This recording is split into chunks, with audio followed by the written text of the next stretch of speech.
Hey, Chicken Little. What? Did you ever watch that movie? I did not watch that movie. I mean, talk about a kid with anxiety.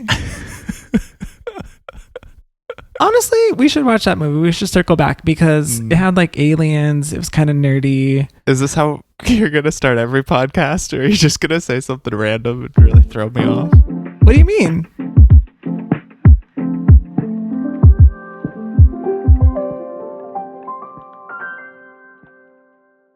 Thank you for everyone who listened to our first episode. Thank you.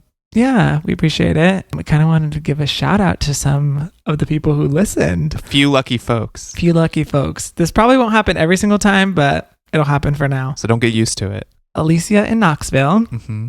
She said, your banter is so adorable. You both sound so clear.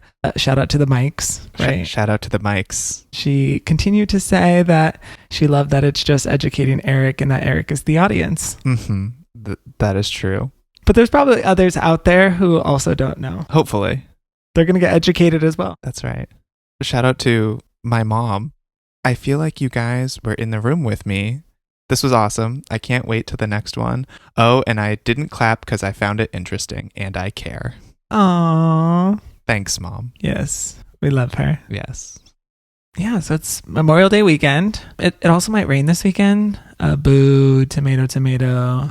Hopefully it doesn't have us feeling blue, which brings us to today's topic. Oh, jeez. These transitions. All right, let's get into it. Egg, you ready? I'm ready. Today's topic. Do you want to take a guess at what blue dot fever means? Okay, so the immediate thing that comes to mind is the pale blue dot, which is a reference to I think the image that the Voyager spacecraft took of the Earth as it was traveling away, and it looks like a pale blue dot. Am I anywhere close to?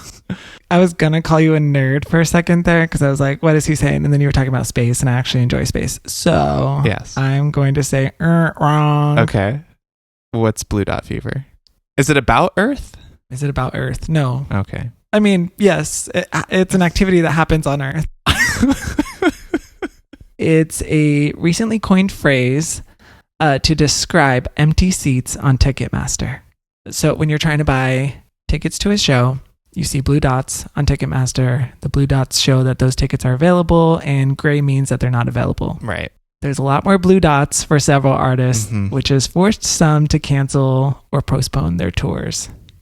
So you had this big concert boom after the pandemic because everyone was cooped up inside, and then they were now able to see live music. So everyone wanted to go on tour. Yeah. And so that fueled ticket prices to be a little bit higher. And then that's where you saw that Taylor Swift and Beyonce were selling out football stadiums.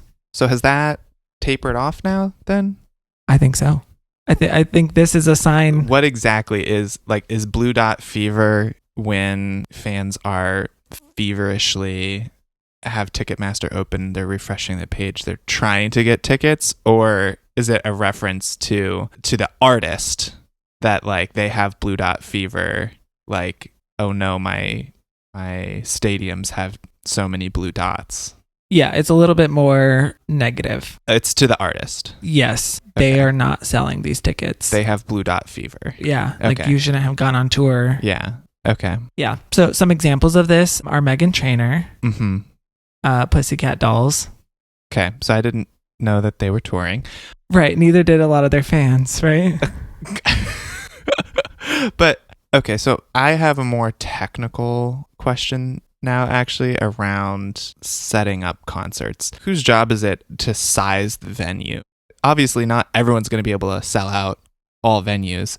You want to probably size the venue for how many people you think are going to come. It's obviously not the artist is like going to be like, put me in all the biggest stadiums. Like, these people probably have advisors that are saying like, okay, you're probably going to want to do this, this, and this. So it's like, whose fault is it actually, I guess?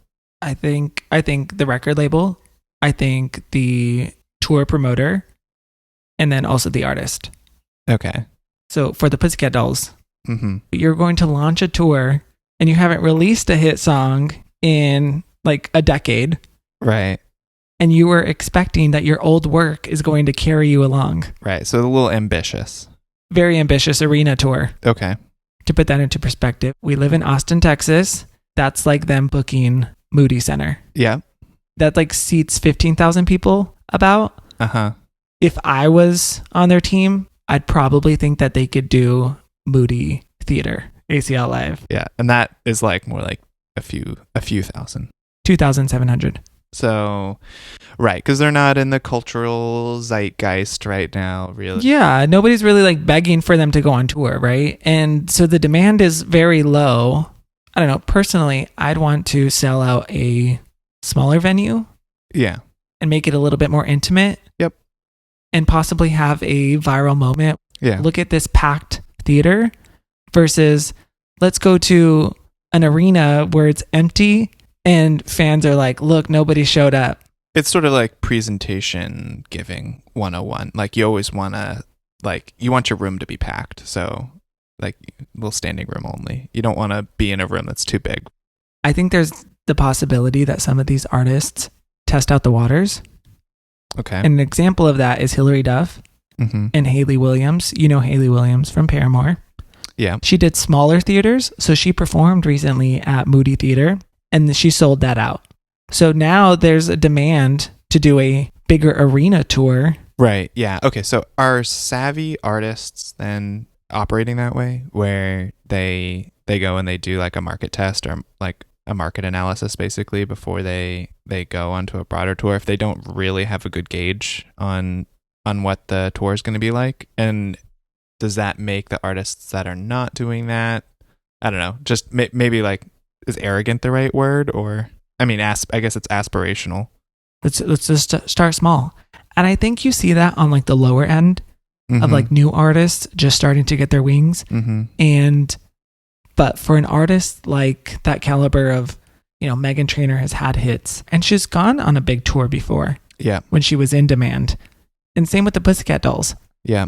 But for the Pussycat Dolls, you guys basically retired, disbanded, came back, and you're expecting to have that same level of success on a tour, and it's just not going to happen. Right. It reminds me a little bit, or I guess you can tell me, is it a little bit like stand-up comedy, like a stand-up comedy tour where someone's like testing out the material a little bit? It's like, is a music tour the same way? It's like if you haven't been touring in a while, if you're the Pussycat Dolls and you're just starting out, like starting at a smaller venue, testing out the waters, getting your sea legs under you, you know, you can also see for yourself as an artist, what the energy of the tour is going to be. I think there's that level of, I don't know what word you used earlier, like ignorance. Yeah. Or arrogance. Like, yeah, arrogance.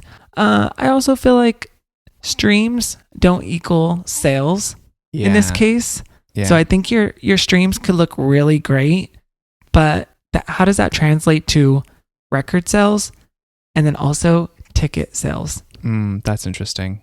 So it's like, yeah, you could be like having a lot of people could stream you on Spotify, but not necessarily be interested in going to see your concert. Yeah, so I feel like the Pussycat Dolls probably should have opened for a different artist. They could have gone with, there's a lot of girl groups that are popular right now. Some artists like Flo, Cat's Eye, Blackpink. Yeah. They could have opened for one of those girls and... Oh, okay. So you're not actually saying... Yeah, you're not saying open, like have them open for, have one of those groups open for the. No, the Pussycat Dolls should have opened for one of those girls. Okay. Because you need to attract newer fans. Got it. And then the conversation would have been like, oh, I didn't know the Pussycat Dolls were still like around, still playing. That's good. We should go check them out somewhere else or something like that if they like catch them at the beginning. Moms and dads are going to take their kids to go see these younger groups. Yeah. And if there's an artist that they're familiar with, that's some buy-in of like, whoa, that's I used to listen to this song. I used to listen to Don't You Wish Your Girlfriend Was Hot Like Me. Yeah, that's interesting. So there's a little bit of like a strategy there to the marketing, like marketing to the parents. That's interesting. And then you're like, hey, cool. That now my kid likes your music. Yeah. And then, oh, you can perform new stuff and it kind of has this new sound. Yeah. Because they need to reintroduce themselves. Yeah. They've been out of it for a while. Yeah. And I think this is just kind of what I noticed from my research. Uh-huh. But I'm not seeing this for rock artists or country artists. And you're like, well, those fans are loyal. Those fans are, they range from the younger generation to an older generation. Mm. Adults in maybe the 30 to 50 range Yeah. are going to pay money to see the greats, yacht rock, right? You're going to pay money to see, Right. these guys may never tour again. Right. And this might be their final tour. I think the term timeless comes to mind. Their music is timeless. Yeah. And I think that's the difference. And I think right now we have a surge of TikTok hits. Yeah. And I think that gives people this idea that they can go on tour with a few songs that were used in a viral TikTok. Yeah. And I just don't think that translates well. That's interesting. Is pop a little bit more kind of like modern day fashion? Like it changes a little bit more quickly versus like the timelessness of country or rock.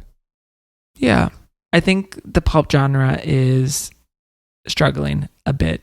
Because I think that there's maybe just so many artists and price points, and so if there's a concert at the right price point, yeah, it's so what I'm hearing is it's a crowded field right now. Yeah, I think so. I think everyone's wanting to tour, and I think that's why I said that COVID concert boom has kind of faded.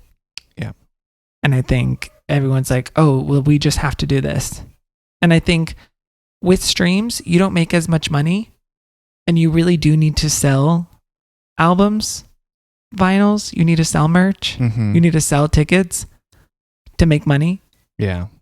And I think if you are not doing that, I think if you're not touring and you're just relying on streams, I mean, what's the joy in that? Yeah. Also, I think if you made this music and you had a passion for it, you'd want to go meet and share that with the people who are supporting you. Yeah. So I think that's the other factor is like, it's disappointing that these shows are getting canceled, Right. despite all the fandom negativity of like, ooh, you suck, you should have never went on tour. Right. Because I think this conversation is probably skewed a little bit negative of like, yeah, they were in over their heads. I also think like, yeah, it's disappointing. But these artists have the power to scale down, adjust to a smaller, intimate venue, and you would still give those fans the opportunity to see you. Right. Better service and to for share the that fans. music. Yeah. Yeah. So just, I think, I don't know.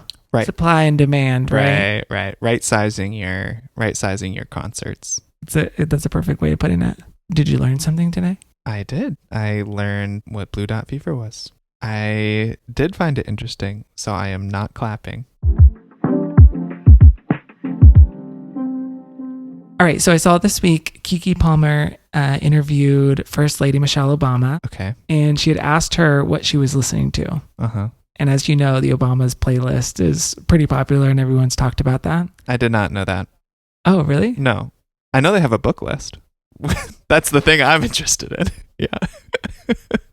Wait, I did know they did a book list because a book that I requested for a book group was on that list. Yeah. So I thought it would be fun if we ended our episodes with a little what are we listening to this week? So would you like to go first? Yeah, and this is also going to encourage me to be listening to something so that I have something to share. This one's recent because we just watched The Mandalorian and Grogu. I like the Mandalorian soundtrack because I think it's unique and it's like memorable, and I feel like so many movies these days have just this generic soundtrack that you can't remember. From the original motion picture soundtrack, Shikari by Ludwig Göransson is just this excellent kind of moody, dark kind of rap beat version of the Mandalorian soundtrack, which is just so excellent. I've been really obsessed with it. It's been on repeat for me. That song reminds me of something from like Tron. Yeah. It's in that category of a kind of like this, like, yeah, I mean, Daft Punk did like an excellent job with the Tron soundtrack. And does it also sound like it could be Sweet Dreams? Yeah, maybe. I mean, definitely people are going to do a lot with that as like a background beat for sure. Yeah. So what was it again? It is called Shikari. Okay, by Ludwig. Great. All right. So I have two songs. One is serious and one is a joke. I'll start with the joke. Okay. Trisha Paytas, internet superstar, meme queen turned actress, singer, podcast host. So this week she released a K-pop song, and I'm probably going to butcher the name, but I tried my best to remember it. It's Saranhae. Okay. Which I think in Korean means I love you. Okay. Pretty impressive that she sang an entire song in Korean. And Korean fans are actually praising it and saying that it's pretty dang good. I will say you played it for me for the first time today in the car. And yeah, it was pretty good. What else have you been listening to? The Way It Is, not the Tupac version where he's like, I see no changes, wake up in the morning and I ask myself. But the original from Bruce Hornsby and The Range. So do you know that song? Do-do-doo, do-do-doo, do-do-doo. That's just the way it is. Things will never be the same. Yes. I don't know, it's just a bop. I think I liked that do-do-doo, do-do-doo, do-do-doo. Yeah. And that's just the way it is. Timeless, as they say.